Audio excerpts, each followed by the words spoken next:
Avec le Trends Invest Challenge gratuit de Trends Tendance, tout le monde peut investir. Investissez 100 000 € virtuels, gagnez 10 000 € bien réels. Participez sur investchallenge.be.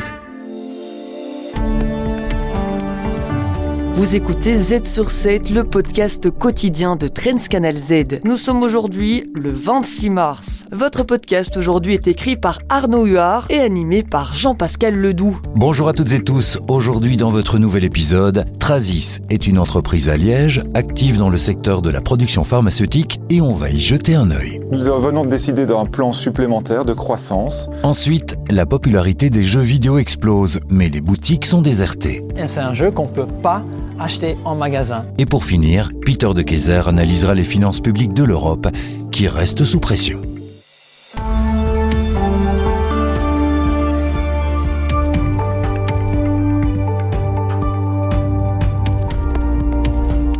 Z sur 7 à la une. Trazys à Liège fabrique les machines et les ingrédients nécessaires à la production de produits radiopharmaceutiques. Dans les hôpitaux, ces produits sont injectés dans le corps des patients pour permettre par exemple au PET scan de détecter les cellules cancéreuses. Corentin Warnier, le Head of Chemistry, nous explique. Ce qu'on a ici, c'est un peu comme une mini-usine à médicaments que les radiopharmacies utilisent pour fabriquer tous les jours leur lot de radiopharmaceutique. Trazys commercialise à la fois les machines, mais aussi les kits de consommables et les ingrédients pour les fabriquer. Ce qu'on a totalement nouveau maintenant, c'est un équipement pour contrôler la qualité des médicaments produits. Et donc pour ça, on a développé une machine qui, de façon totalement automatisée, fait jusqu'à une dizaine de tests de contrôle qualité. En 5 ans, le chiffre d'affaires a été multiplié par 4 et cette nouvelle machine pourrait permettre de faire perdurer la tendance. La demande progresse partout dans le monde et les applications pour les produits sont de plus en plus nombreuses. Gauthier Philippard, CEO de Trazys. Nous sommes dans le secteur de la médecine nucléaire. L'objectif, c'est de faire du diagnostic de cancer et de la thérapie du cancer. Ce sont des sciences nouvelles. Le diagnostic, c'est une vingtaine d'années. Le thérapeutique, les premières indications, c'est il y a 10 ans. Cette science a démontré son efficacité. Les docteurs qui soignent les patients ont besoin de ces molécules. Et puis, le diagnostic amène aussi des investissements massifs de l'industrie pharma. Pour répondre à la demande, Trazys va investir 70 millions d'euros dans un nouveau centre de production à Liège. Un investissement qui se réalisera de façon progressive. Gauthier Philippard pour nous éclairer ce projet. Nous venons de décider d'un plan supplémentaire de croissance. La réalisation de 8 000 m² supplémentaires à l'horizon 2027, un investissement de 40 millions, et puis une deuxième phase à l'horizon 2030 avec 30 millions supplémentaires. L'objectif, c'est industrialiser, c'est produire nos consommables et c'est créer à terme plus de 350 emplois. Trazys, qui emploie aujourd'hui 380 personnes, ambitionne de doubler ses effectifs. L'entreprise exporte plus de 90% de sa production, dont pratiquement la moitié, vers les États-Unis. Selon la direction, les barrières douanières n'auront qu'un impact négligeable sur le groupe belge qui ne connaît pas de concurrents sur le sol américain. Z sur 7 à la une. La popularité des jeux vidéo est au plus haut. En 2024, les ventes ont frôlé les 700 millions d'euros, un montant record supérieur de 12% à l'année précédente. David Verbruggen, directeur de la Fédération belge des jeux vidéo. On voit clairement qu'il y a beaucoup plus de gens qui jouent. Et ce n'est pas seulement les garçons entre 12 et 18 ans. Non, il y a beaucoup de femmes qui jouent. Et il y a certainement aussi beaucoup de gens entre les 45 et les 64 ans qui jouent beaucoup plus de jeux vidéo. Ça on voit, donc le cible devient beaucoup plus grand, donc il y a beaucoup plus de ventes. Seul point noir, les ventes physiques. Elles représentent à peine 28% des jeux achetés l'an dernier. Une situation qui pèse sur les petits magasins. Les téléchargements sont toutefois moins dans nos habitudes que dans les autres pays. La moyenne mondiale des downloads atteint 85%. Mais la transition est là. Le jeu le plus joué chez nous l'an dernier n'est pas vendu en magasin. David Verbruggen. Le jeu le plus joué en Belgique, c'est Fortnite. Et en 2024, c'est un jeu qu'on ne peut pas acheter en magasin, seulement downloader, télécharger. Quand on regarde les jeux qui se sont vendus le plus, c'est FC 25, un jeu de foot, et sur console, et sur PC, c'est Call of Duty Black Ops 6. Rayon console, la PlayStation 5 de Sony a été la préférée des Belges, et 2 sorties attendues cette année devraient à nouveau doper les ventes. David Verbruggen, directeur de la Fédération belge des jeux vidéo pour finir. On voit que ça va continuer à grimper cette année, donc 2025. Il y a bien sûr, normalement, GTA 6 qui va sortir et la nouvelle console Switch. Donc je pense que pour l'année 2025, on va encore grimper en chiffre d'affaires. Ces prévisions contrastent avec un secteur en pleine crise. Des dizaines de studios ont fermé leurs portes dans le monde l'année dernière, entraînant plus de 14 000 pertes d'emplois. Z sur 7 à la une. Star des réseaux sociaux, Guillaume a depuis fait du chemin avec des one-man shows en Belgique et en France. Ce qu'on sait moins, c'est que Guillaume Watecan est également entrepreneur. On l'écoute. J'ai commencé par me produire moi-même sur scène avec mon premier spectacle et donc endosser une casquette de producteur. Et puis j'ai commencé à vendre des projets en télé, vidéo, radio, émissions. Et puis pendant le confinement, j'ai créé une marque de vêtements qui s'appelle Oui et Non, qui est devenue la marque de merchandising officielle de mon personnage qu'on vend en sortie de date.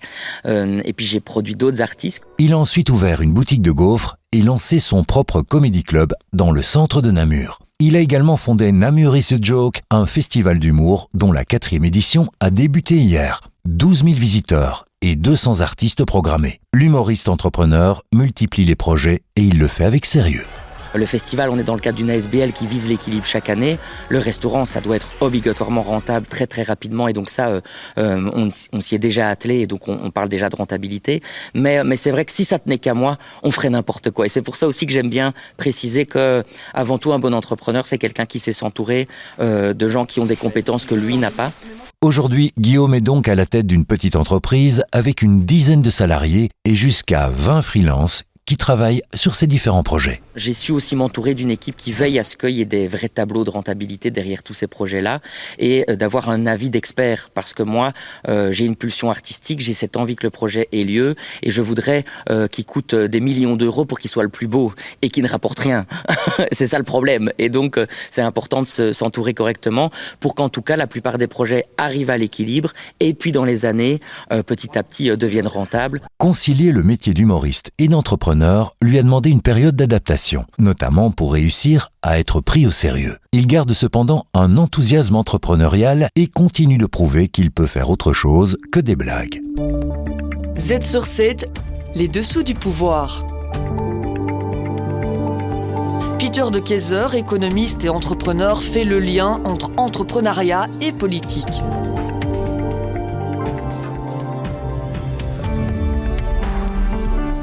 Les finances publiques en Europe sont sous pression en raison des dépenses de défense croissantes, des guerres commerciales et des déficits budgétaires en augmentation. Alors que des pays comme l'Allemagne et la France augmentent considérablement leur budget de défense, la question se pose de savoir si ces dépenses supplémentaires menacent la stabilité économique. Aujourd'hui, Peter de Keyser va analyser l'état actuel des budgets européens, l'impact sur l'inflation et les risques liés à l'augmentation de la dette. Où en sont les budgets européens aujourd'hui ?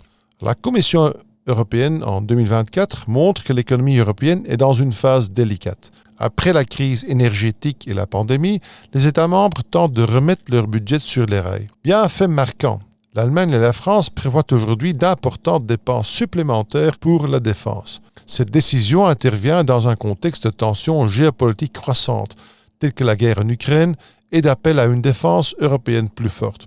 L'Allemagne, traditionnellement économe, souhaite investir des milliards dans ses forces armées, tandis que la France augmente également son budget de défense de manière significative. Ces deux pays s'écartent donc de la stricte discipline budgétaire normalement prescrite par l'Union européenne.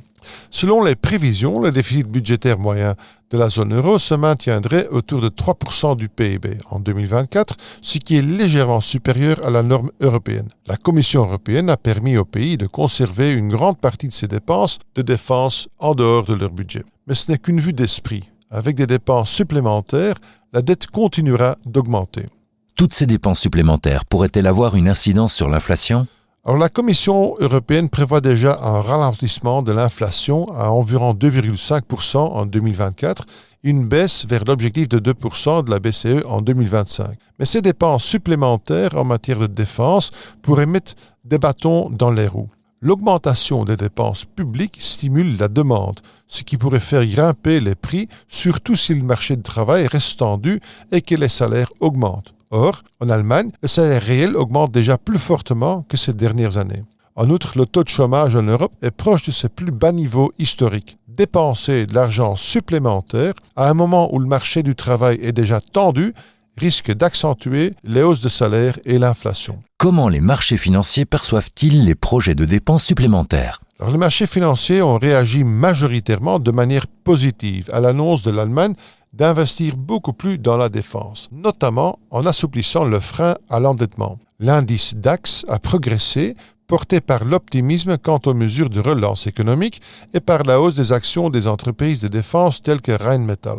Dans le même temps, les rendements des obligations d'État allemandes à long terme ont augmenté, reflétant les craintes d'une augmentation de la dette. Ces réactions mitigées témoignent de la confiance dans la croissance, mais aussi l'inquiétude suscitée par la dette. Les investisseurs exigent alors une rémunération plus élevée pour le risque, ce qui augmente le coût du financement pour les gouvernements. Pour l'Allemagne, dont l'endettement est relativement faible, cette situation est moins préoccupante.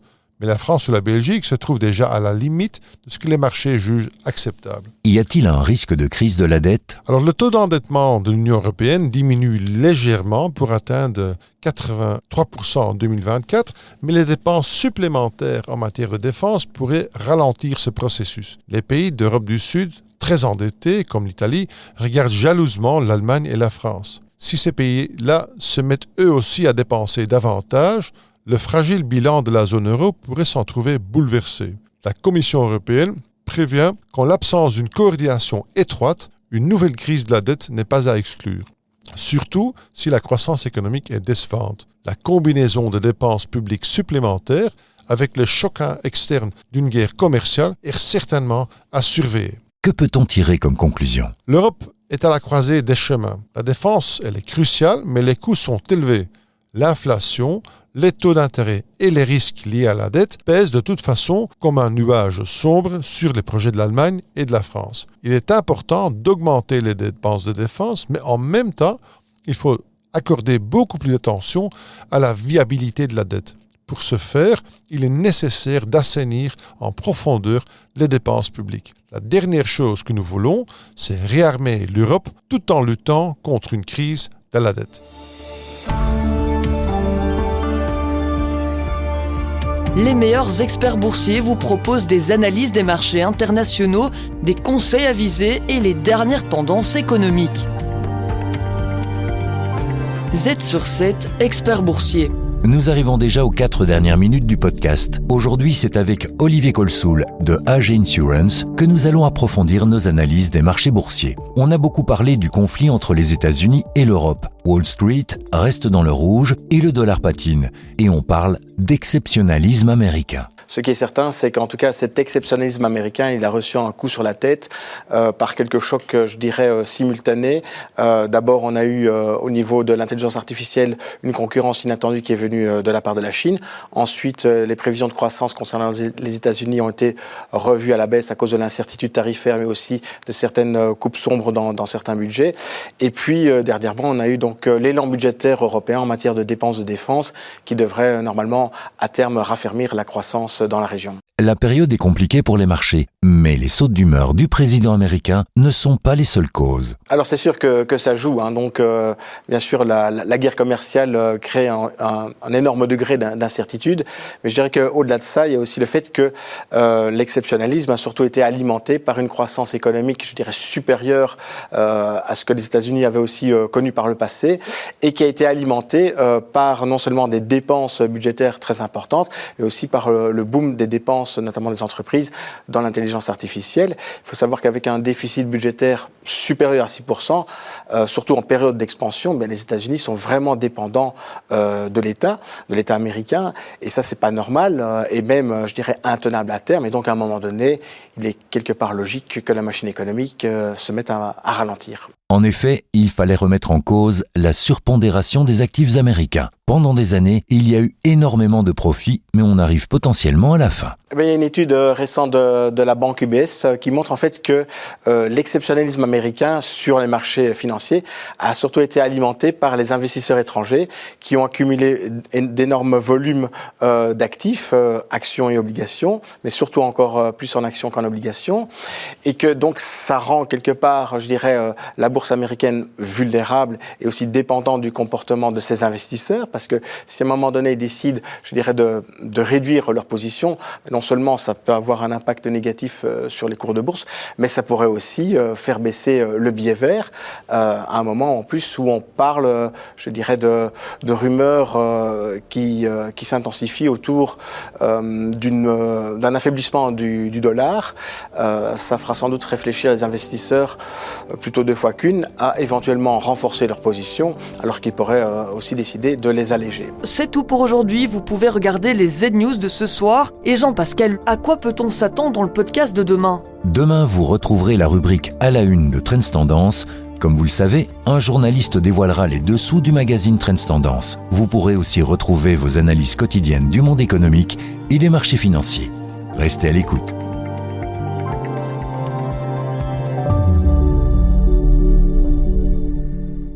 Salut, ici Warren Buffett et je vous invite à participer gratuitement au Trends Invest Challenge parce qu'avec Trends Tendance, plus rien ne vous retient d'investir. À moins d'avoir une excuse bidon comme celle de Valérie, j'ai plus d'argent à investir. Valérie, pas besoin d'argent. Vous recevez 100 000 euros d'argent virtuel pour vous lancer. 100 000 euros. Allons. Le Trends Invest Challenge de Trends Tendance. Investissez de l'argent virtuel, gagnez des prix bien réels. Participez sur investchallenge.be.